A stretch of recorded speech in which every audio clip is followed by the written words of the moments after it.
Coucou! Coucou! Coucou! Bonjour et bienvenue sur la chaîne Data qui est Chouette! une chaîne dédiée à la présentation de services data. Aujourd'hui, nous sommes en compagnie de Julien et de Stéphane pour vous parler de SQL Server 2025 et notamment des nouveautés en termes d'AI. Mais avant ça, Stéphane, je crois que c'est une première sur la chaîne. Est-ce que tu pourrais te présenter ainsi que ton rôle de CSA qui diffère peut-être un peu du nôtre? Alors effectivement, c'est une première sur la chaîne. Stéphane Scherer, CSA, ce que nous on appelle Global Delivery chez nous. Et en fait, moi mon rôle c'est vraiment data, SQL Server de manière générale, sécurité, performance et ainsi de suite. Et simplement, en fait, on s'occupe de faire en sorte que nos clients aient la meilleure part possible avec les produits que nous fabriquons. Merci Stéphane. Alors, effectivement, SQL Server 2025 va introduire l'IA, mais on va pas le retrouver que dans SQL Server 2025. Si on regarde un petit peu cette slide-là que tu nous présentes, on va l'avoir sur SQL 2025, sur Azure SQL, Azure SQL, SQL Data and Fabric et sur Linux. L'idée, c'est d'avoir vraiment un produit qui va être homogène sur l'ensemble des produits et qu'on retrouve l'IA sur l'ensemble des produits SQL que l'on a au catalogue. Et donc, ça va aider les développeurs à travailler avec. Et le pendant de tout ça, c'est qu'en fait, puisqu'on cherche une transversalité, en fait, on va aussi se débrouiller pour que on ait le même langage, en l'occurrence le TSQL, qui va s'adapter à absolument tout le monde, les moteurs qui vont être très proches à ce niveau-là en termes de fonctionnement, les outils, donc les outils, ça va être Visual Studio, ça va être Management Studio. Le copilote aussi, qui fait aussi son entrée du côté de SQL. Et bien sûr, donc vous avez aussi la partie AI et Fabric avec, par exemple, la réplication vers Fabric. Tout ça, c'est devenu en fait un socle commun à tous nos produits. Le slogan qu'on entend souvent, qu'on entend aussi sur cette chaîne, c'est pas de data, pas d'IA. SQL Server va faire le trait d'union entre les deux. Historiquement, SQL Server, c'était en fait c'est un stockage de données, mais pas que. Et tout simplement, ce qu'on rajoute avec la partie dans 2025, on rajoute la possibilité en fait de faire cet enrichissement de données au travers de LLM, par exemple, et de rajouter en fait de l'information supplémentairement à ce que vous avez déjà. Donc c'est le trait d'union entre la donnée que vous avez chez vous directement avec une partie d'intelligence artificielle qui va vous permettre d'étendre les capacités de recherche et de retrouver de manière beaucoup plus riche de l'information dans vos propres données. Tu es en train de nous dire que ça va nous faciliter l'interrogation de nos bases de données. Tout à fait, et ça va donner des nouvelles capacités. Alors avant, on avait des fonctionnalités du genre full text search, donc qui continue toujours à fonctionner. Mais là maintenant, en fait, on va pouvoir venir avec de l'indexation de type vecteur. On verra ça un petit peu plus tard. Donc les fameux RAG, l'enrichissement, donc en vectorisation, et on aura des nouvelles capacités de recherche qui iront bien au-delà de ce qu'on avait jusque-là avec par exemple, du full text search. Prometteur, dis donc. Très prometteur et très enrichissant. Et en fait, on se retrouve avec quelque chose qui est vraiment dans l'air du temps en termes de recherche. Du coup, Stéphane, est-ce que tu as des petites nouveautés à nous présenter côté SQL 2025 sur la partie IA? Alors, il y a la partie IA, effectivement, mais il y a tout un tas d'autres choses qu'on mettra dans une autre présentation. Aujourd'hui, on va vraiment se concentrer sur l'IA. Donc, il y a toute cette intégration dans l'écosystème de Microsoft. Donc, et rien de tel que tout simplement vous faire une petite démo pour vous montrer un petit peu. Super, donc je comprends que dans cette démonstration, vous allez faire des recherches de vecteurs, mais est-ce que tu peux nous rappeler comment ça fonctionne un peu? Alors, juste ce que c'est en fait, c'est justement c'est la nouveauté dans SQL Server 2025, c'est donc d'utiliser une information qui a déjà été vectorisée par un LLM. Donc, SQL Server n'est pas en charge de justement cette vectorisation, mais va être en charge de faire le stockage de cette donnée, donc de ce vecteur. Et vous verrez par la suite, on verra une autre notion qui est l'index vecteur, qui permettra de manière efficace de trouver la donnée. Donc SQL Server sera en charge de stocker l'information une fois qu'elle a été travaillée par votre AI et va vous permettre aussi de faire la recherche, donc à partir de vos propres données. Alors comment ça marche? Donc imaginez par exemple que vous avez un prompt, donc vous passez par votre AI qui va vous récupérer en fait le vecteur.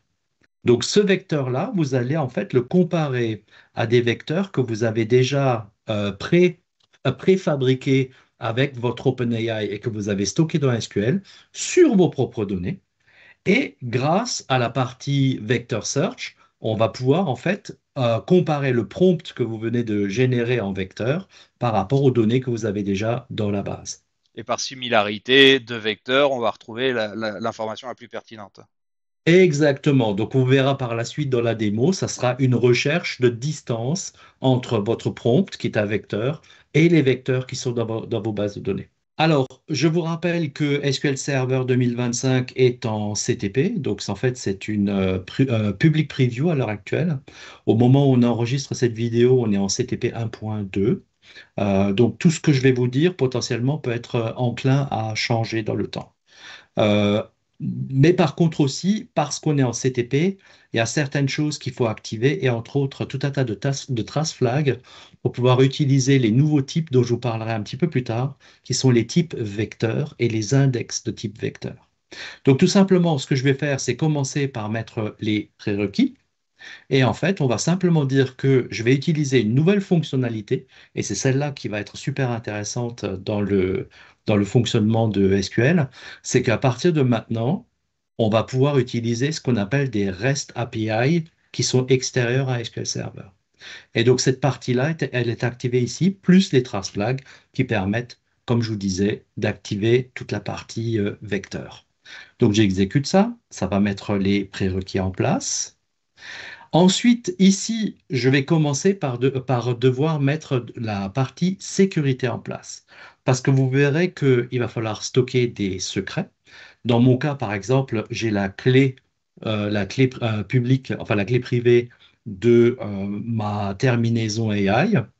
Et donc, puisque j'ai ce genre de secret à mettre en place, je vais devoir aussi créer la master key avec des mots de passe.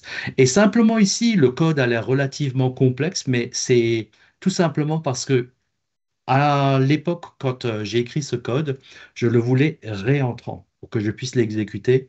Mais en fait, ce qui va vous intéresser, c'est la partie Create Master Key, la partie modèle qui va vous permettre, pardon, la partie la partie modèle qui va vous permettre donc de définir le modèle d'IA que vous allez utiliser et la partie credential. Donc ici, on va tout simplement, on va créer ce qu'on appelle un database credential. Donc c'est quelque chose qui se met sur la base de données et ici, ce qu'on va définir, c'est tout simplement la clé qui va permettre de s'authentifier sur la partie terminaison AI.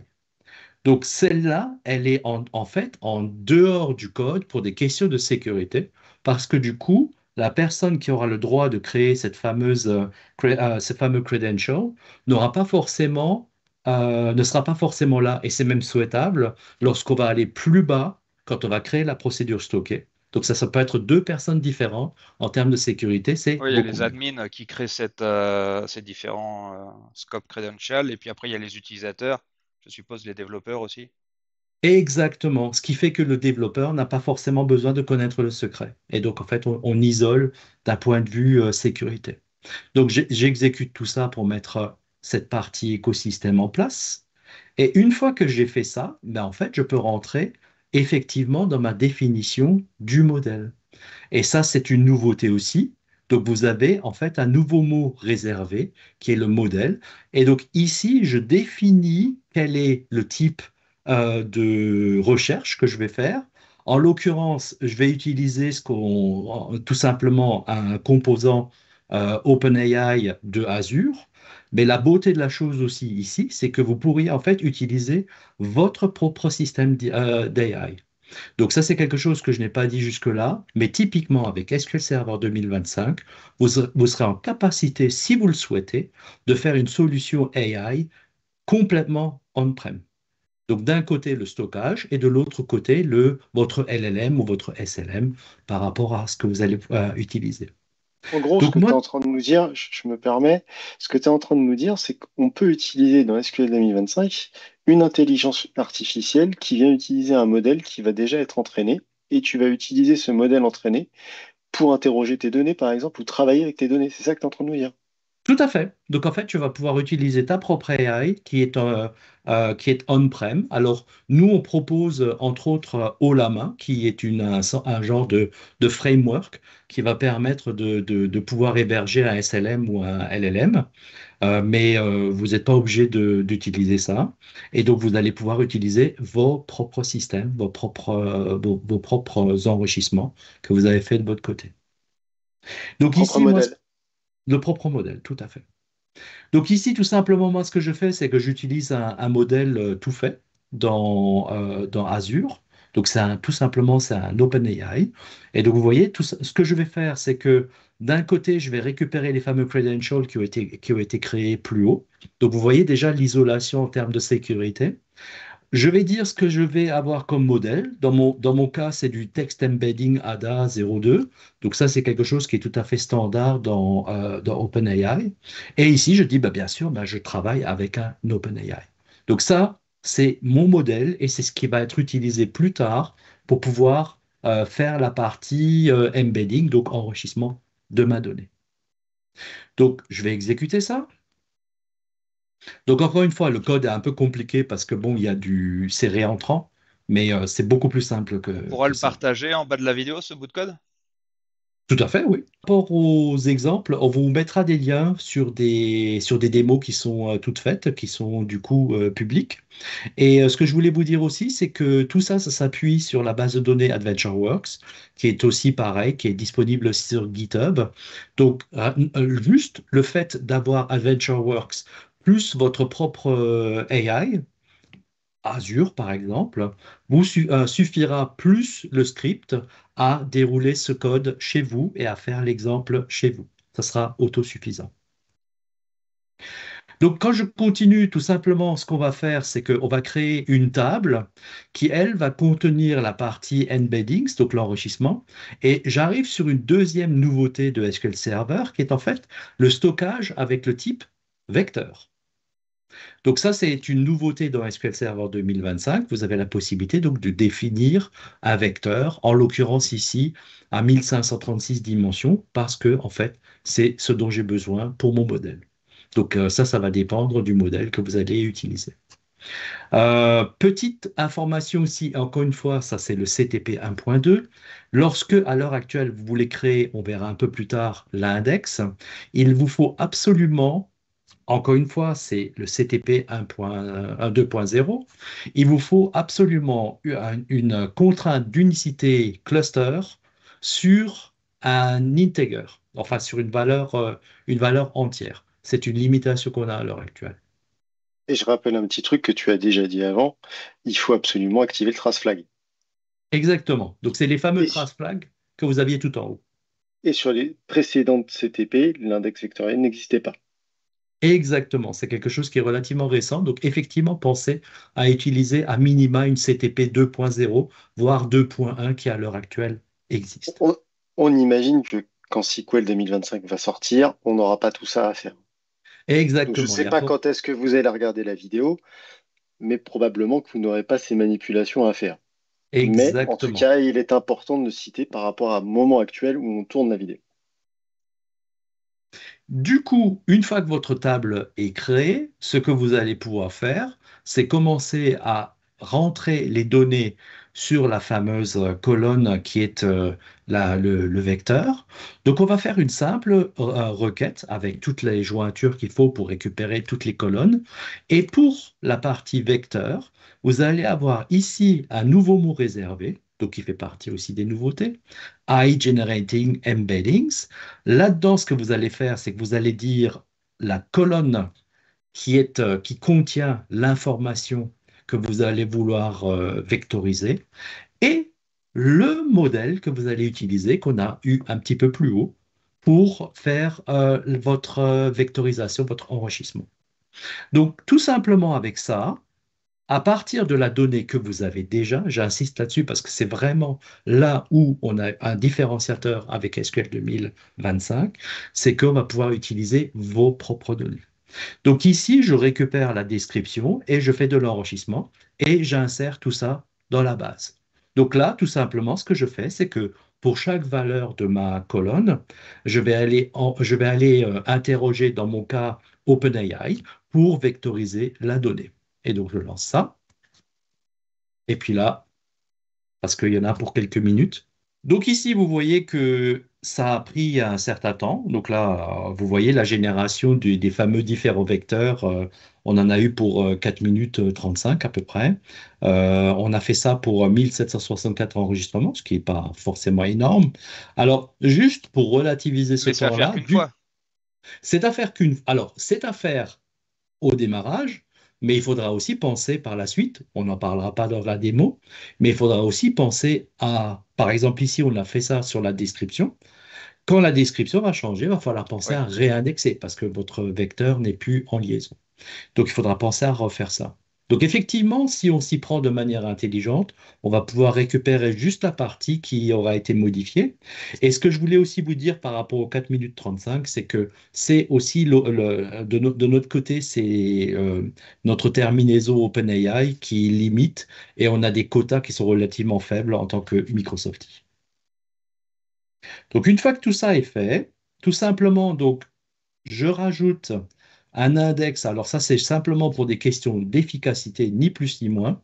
On rajoute un index pour la recherche sur la table. Et maintenant, on arrive dans le cœur du système, qui est en fait, on va créer un nouveau type de vecteur, qui est un type vecteur, un nouveau type d'index, pardon, qui est un index sur un vecteur.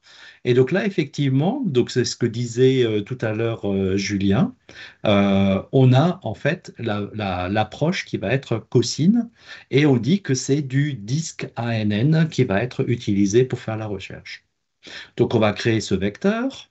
Donc ici, vous voyez, donc le vecteur a été créé en quelques secondes. Donc c'est un vecteur qui va l'index vecteur a été créé en quelques secondes. Là maintenant, on va se pencher sur l'utilisation d'une procédure stockée pour faire la recherche au niveau de votre colonne de type vecteur. Alors on verra qu'on peut faire des interrogations directes. Ici, tout simplement, c'est une question pour garder ça pratique. On se dit, bah tiens, si on avait une procédure stockée, ça pourrait être pas mal pour faire la recherche. Donc vous voyez, c'est quelque chose de très simple. Donc vous avez en fait un prompt qui est passé. Donc c'est une recherche comme vous avez l'habitude de le faire en IA. À partir de là, on va dire qu'on va créer un vecteur qui va contenir la valeur de retour.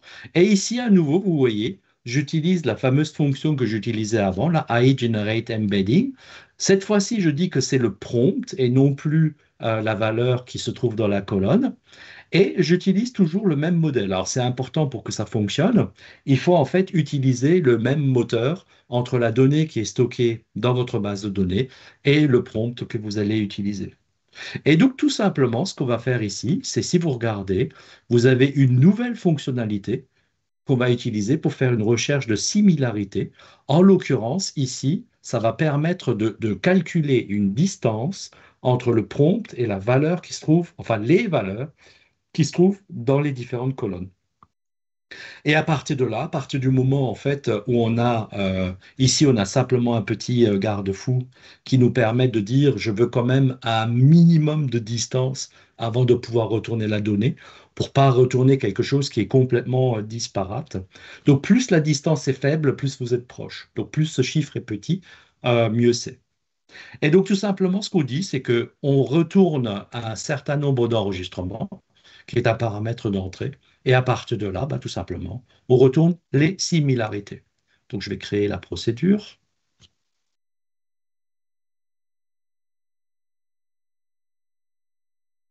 Et à partir de là, bah, on peut commencer à faire nos recherches. Donc ici, bah, on arrive à la finalité. C'est tout simplement, on va utiliser notre procédure stockée pour faire une recherche. Et donc simplement, ici, on lui dit, bah, trouve-moi des articles qui sont autour du sport extrême. Donc je lance la recherche et vous voyez ici, donc j'ai une liste d'articles qui, par proximité, en fait, correspond le mieux à ma recherche. Je suppose que Alors dans tu mon pourrais afficher la proximité, la distance entre les deux vecteurs. Tout à fait. Et je vais vous le montrer en fait dans Super. l'exemple qui suit juste en dessous en version directe. Ce que je voulais vous montrer aussi, c'est que le modèle que j'utilise en plus, on peut en fait avoir des cultures différentes et je peux faire la même recherche en chinois et je vais avoir mes descriptions en chinois alors qu'avant je les avais en anglais. Parfait, je comprends tout. Alors effectivement, on peut récupérer la distance. Alors, est-ce que je l'ai fait sur ce modèle-là? Non, pas encore. Mais typiquement ici, ce que je montre simplement, c'est que on pourrait très bien se passer d'une procédure stockée et faire la recherche en En direct. direct. Ouais. Et donc la seule chose que j'ai à faire, c'est de créer ces fameuses deux variables, une pour le prompt et une pour le vecteur qui va être l'embedding. J'utilise pour le vecteur, j'utilise en fait toujours ma même fonction que j'utilisais tout à l'heure. Donc le fameux prompt suivi du modèle. Donc encore une fois, vous voyez, à aucun moment, je n'ai besoin d'avoir la clé pour des questions de sécurité. Et donc tout simplement, je vais faire ma recherche de similarité. Donc si je lance tout ça, je peux vous montrer directement ce que ça donne. Donc là, j'ai exactement la même chose que tout à l'heure, sans avoir à recourir à une procédure stockée. Donc ici, c'est une recherche dite ANN, donc tout simplement, vous utilisez le vector search. Et la dernière chose que je voulais vous montrer, c'est vous avez la possibilité aussi de faire une recherche de type KNN. Et donc, en l'occurrence, vous allez avoir une vecteur distance cette fois-ci. Et là, donc, Romain, tu vas voir la distance qui va s'afficher. Donc, vous voyez ici, j'ai sorti la colonne distance pour que vous puissiez voir un petit peu ce que ça donne. Donc, plus ce chiffre est petit, plus vous êtes proche du prompt que vous avez donné versus ce qui était dans cette colonne. Alors, dernier petit point, et encore une fois, ça, il y a fort à parier que c'est quelque chose qui est inhérent au fait qu'on soit en CTP. Ce qu'il faut bien comprendre, c'est qu'une fois que vous avez rajouté un index de type vecteur, votre table passe en lecture seule. Donc, ce que vous avez pu voir dans l'exercice, ce qu'on a fait, c'est qu'on a isolé la partie vecteur de la description elle-même, justement pour pouvoir faire des mises à jour beaucoup plus simples de notre index. Ça peut être une bonne pratique à adopter en attendant peut-être de savoir si on va le supporter par la suite. Tout à fait. Alors, il y a des clients, ce qu'ils me disent, c'est, bah, tiens, ça me fait penser au cluster column store, qui à la base, enfin, au non-cluster Il est column store sorti. plutôt. Il Quand il est était sorti au sorti, départ. il était sorti read-only, puis par la suite, il était read-write. Et donc, potentiellement, en GA, on l'aura déjà, voire peut-être qu'on l'aura un petit peu plus tard. Merci Stéphane pour cette démo. Donc on a vu qu'en fait, on pouvait venir interroger une base vectorielle très simplement dans SQL 2025. Hein. On a vu qu'on pouvait même mettre des index vectoriels pour aller encore plus vite avec leurs limitations que tu nous as présentées. Et moi, dans le même sens, j'ai aussi une démo qui corrobore un petit peu avec ce que tu as fait en ajoutant la partie prompt. Parce que toi, en fait, tu nous as pas mis cette partie-là. Toi, tu es resté effectivement dans ce cadre-là et tu nous as présenté déjà la partie intégrée à SQL 2025. Mais ce qui pourrait être bien, c'est de voir, en ajoutant une partie supplémentaire, on va avoir le prompt qui vient après interroger le modèle LLM, générer l'information pour pouvoir après ressortir les données depuis notre prompt. C'est ce que je vais essayer de vous présenter là. J'ai un petit prompt qui est à disposition et si je veux, je peux venir l'interroger en langage naturel. Par exemple, je vais lui demander, hop, hop, normalement, si tout va bien, il va répondre. Voilà. Et là, il me trouve des AirBuds. Si je lui dis I want a phone, hop, il va me trouver des téléphones. Là, j'interroge en langage naturel et qu'est-ce qui va se passer? En fait, il va interroger la base de données qu'on a derrière. Il va réutiliser le schéma et le modèle que nous a présenté Stéphane préalablement. Alors, j'ai fait une petite subtilité là pour présenter ça. C'est-à-dire que je suis venu, donc ça c'est un prompt hein, qui existe, qui est connecté à ma base. Ma base, je l'ai un petit peu changé. On a un petit peu changé par rapport à ce qu'avait Stéphane tout à l'heure. On n'est pas sur SQL Server 2025, on est dans la partie SQL que l'on a dans Fabric, mais on a exactement la même méthodologie, c'est-à-dire que je suis venu utiliser OpenAI qui est connecté, et donc on récupère tout le modèle que l'on a vu ici, hein. Tout ce modèle-là, c'est exactement le même qui est ici. C'est-à-dire que là, hop, je me connecte à mon OpenAI, je vais chercher les données similaires, les données les plus chaudes par rapport à ce que je lui donne dans mon langage naturel. Il transforme ce langage naturel pour venir faire ses recherches avec le fameux cosinus que nous avons vu. Et donc ça, c'est grâce à une procédure stockée que l'on voit ici pour retrouver les valeurs. Et donc il va chercher les valeurs similaires grâce à cette procédure. Et là, ça, on a pu l'avoir dans Azure SQL Database, on l'a dans Azure SQL Database, on l'a sur Fabric et on l'a dans SQL 2025. Les technos sont compatibles sur les trois modèles. Et ça, c'est aussi intéressant parce qu'on peut passer d'un SQL 2025 rapidement à une technologie qui va être dans le cloud. Alors, je suppose que toutes nos couches de sécurité restent vraies, sont supportées. Tout à fait. Alors, tous les investissements que vous avez pu faire en durcissement de socle, ceux-là vont rester valides. On ne fait ni plus ni moins que d'enrichir le vocabulaire et les capacités de SQL Server. On a déjà vu, par exemple, la séparation entre la clé et l'utilisation de votre OpenAI qu'on utilisait, mais vous auriez votre propre système, ça serait exactement la même chose. Ce qu'on va voir aussi, c'est que les systèmes de chiffrement ou d'offuscation qu'on a utilisés jusque-là sont aussi disponibles. Donc, par exemple, le Row Level Security va être toujours disponible. Le Transparent Data Encryption fonctionne et le Dynamic Data Masking, en fait, est disponible aussi. Sauf si vous voulez sécuriser vos données. Dis-moi, il y a une petite question que je me pose depuis tout à l'heure. Je vois pas un Always Encrypted, c'est normal? Alors, effectivement, c'est fait exprès parce que tout simplement, on ne peut pas faire du always encrypted sur des données de type vecteur. Donc, c'est une limitation d'Always Encrypted et c'est une limitation aussi parce que j'ai déjà eu des questions. Est-ce que ça marche avec des enclaves? Bah, la réponse est la même. Même dans une enclave, ça ne marchera pas plus. Alors, effectivement, c'est bien dommage, surtout quand on connaît en fait les modes d'attaque sur de la donnée vectorisée pour essayer de recréer l'information initiale. Malheureusement, effectivement. Ça arrivera Alors, peut-être pour la GA. tout à Ou fait. pour la GA, Mais peut-être pas. Moi, j'irai pas m'avancer là-dessus, mais ce sera peut-être une évolution qui risque d'arriver ouais. dans le futur. Ouais. C'est quand même assez complexe en fait à prendre en charge.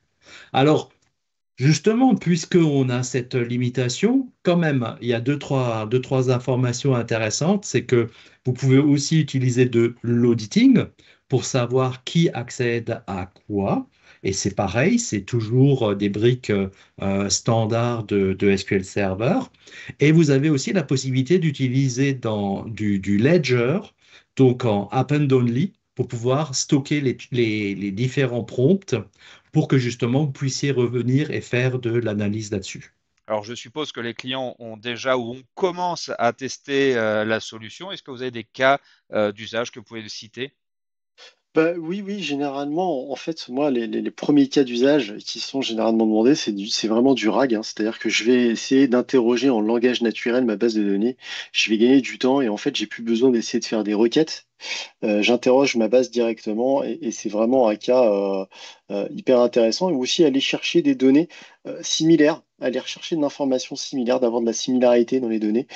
C'est pas mal. Je sais pas si tu as d'autres cas que tu as pu voir, Stéphane. Alors, j'ai un client que ça intéresse pour, par exemple, ce système de ticketing. Donc, c'est le suivi d'incidents production. Et donc, ça l'intéresse en fait de pouvoir rajouter ce genre de fonctionnalité pour proposer des solutions à partir de résolutions qui ont déjà été faites. Et il y a un truc, quand on en arrive là, ce qu'il faut savoir aussi, c'est que parfois, les champs de description ou bien, enfin, les champs peuvent être très, très longs. Et potentiellement, c'est un problème pour indexer ça parce que l'information qui vous intéresse est potentiellement au début, au milieu, à la fin. Il y a une fonction qu'on n'a pas mise ici dans la démo, c'est que vous avez une fonction qui s'appelle chunk pour en fait découper votre description en plus petits morceaux. Et cette fonction, en fait, vous pouvez dire la longueur du message que vous voulez prendre et vous pouvez même dire de combien les morceaux se superposent. Et donc tout ça, en fait, ça permet, par exemple, chez mon client, ça permettra demain de pouvoir donner des solutions qui sont sur des problématiques qui sont proches, voire peut-être même les mêmes, avec un moteur qui sera quand même puissant, comme par exemple l'IA, qui pourra permettre de récupérer cette information de manière extrêmement simple, comme vous avez pu le voir dans le code. C'est juste quelques lignes de code à mettre. Alors la question que tout le monde se pose, c'est quand est-ce que 2025 sort pour que je puisse tester cela? Eh bien, écoute, tu vois, Romain, j'ai une slide pour répondre à cette question. C'est marqué noir sur blanc en 2025. Alors après, ça dépend, je pense, du fuseau horaire où tu vas être, hein, parce que ça peut être plus ou moins long, le 31 décembre. Mais grosso modo, ça va être en 2025. On n'a pas de date encore exacte de sortie, pour être plus sérieux. Voilà. Par rapport au prix des licences, pareil, on n'a pas de changement pour l'instant, de vrai plan. Donc, on saura au moment de l'AGA, quand ça va sortir, où on pourra être plus approfondi par rapport aux éditions et au prix des licences à ce moment-là. Pour l'instant, tant Alors, que la GA n'est pas sortie, on peut rien dire. Alors, juste un petit point qui a quand même été mis en avant sur les éditions. Oui. Dans les slides, vous verrez qu'on parle maintenant d'édition développeur standard. En fait, on a Mm. coupé la partie développeur en deux, tout simplement pour avoir quelque chose, lorsque vous faites votre développement, pour être plus proche de l'édition cible que vous allez avoir quand vous allez développer. Mais Oui. effectivement, donc la partie mise à jour, la partie fonctionnalité qui ne fonctionneront plus, pour l'instant, c'est la grande inconnue. Alors, ce qu'il faut savoir aussi, c'est qu'il y a une volonté forte chez nous. C'est, ça se voit depuis SQL Server 2016, qu'on ait des points durs de montée de version qui sont en fait, qui en est le moins possible. Mais après, à voir une fois que le produit sera sorti. Bon, nous reviendrez nous présenter les nouveautés une fois en JA, je suppose. Quand ce sera Oui, sec. et puis même, on a encore d'autres nouveautés côté moteur DB Engine à vous présenter sur SQL 2025 et on pourra faire une deuxième session par rapport à ça, si tu veux, Romain, si tu es Super, disponible. avec plaisir. Alors, par rapport à ce que vient de dire Julien, ce qu'il faut quand même savoir, c'est que SQL Server 2025, vous savez que régulièrement, il y a comme ça des versions qui sortent avec une myriade de changements et SQL Server 2025 fait partie de cette version-là. On a plein de choses encore à vous raconter, puis on attend simplement que Romain nous invite pour pouvoir vous montrer les autres points. Très bien, ben, prenons rendez-vous. D'ici là, n'hésitez pas à vous abonner à la chaîne et on vous dit à bientôt. Et oui, n'oubliez pas le petit j'aime et abonnez-vous. Merci. À bientôt. Bonne visualisation!